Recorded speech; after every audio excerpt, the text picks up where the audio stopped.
Okay, so today we have, well, we don't know his name. He won't tell us. Seriously, he won't. But today we are talking about how to be happy in 2026.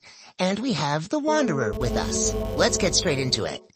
You've lived with monks, fishermen, big families, rich tech people.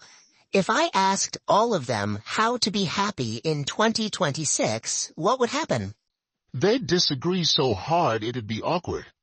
They may not even understand the question. You see, happy for some is just getting on with it for others. There's so many variables, and it's subjective too. Each to their own, you know. And you've spent time with all these people, and I'm guessing picked up a few tricks on how to be happy. Yep, sure did. Okay then, let's start with the fishermen. What did they say?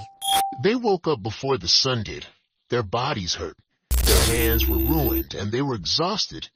Cold, complained all the time, and only one bad season away from true hardship. But they laughed a lot. About what?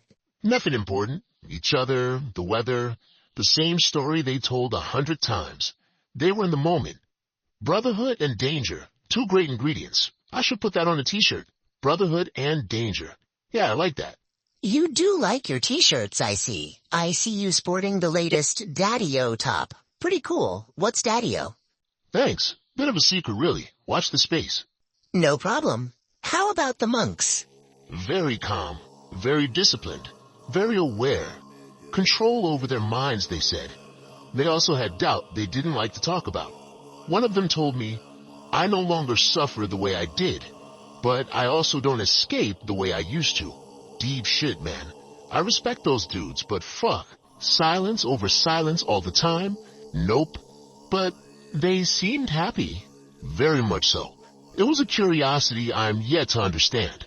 I was told this takes time. Sure, and impatience is a common trait most of us carry like a heavy sack of trash.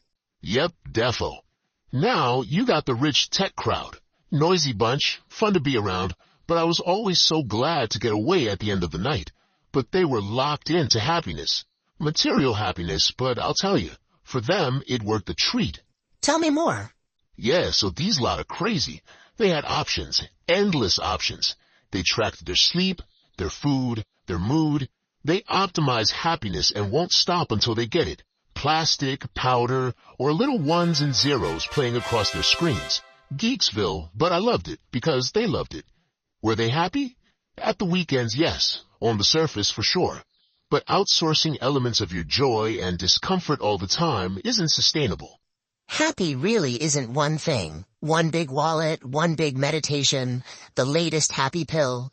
But let's talk families. Happiness and busyness, I think, could work. No space, no quiet. They were exhausted, but anchored, but really exhausted, and too busy surviving the day to ask whether this life was chosen or inherited. Trust me, I know what it feels like to survive the day with kids, and thinking about being happy doesn't always come into it. But if you looked back on that day, perhaps when you are journaling in the evening, side point folks, go journal. It's really good for you.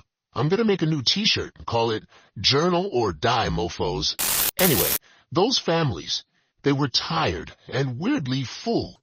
Interesting. You also spent time on the streets, living with the homeless and drug addicts. Does happiness even come into it? You'd be surprised. I was. These people with nothing. They had one joke, one meal, would talk about the weather, who was coming back tomorrow, and who they'd never see again. They had moments. They didn't talk about happiness. They talked about today.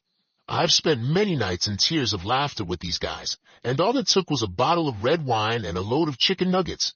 They'd learned something most of us haven't. That clinging makes loss hurt twice. It felt very happy. Sounds like fun. Nuggets and wine. Yes, please. Okay then, who was happiest? Depends who you asked, and when you asked them. Look, the same people who felt happiest in the morning felt trapped at night. Simple as that. So what does that mean for someone listening to this podcast? It probably means happiness isn't something you reach.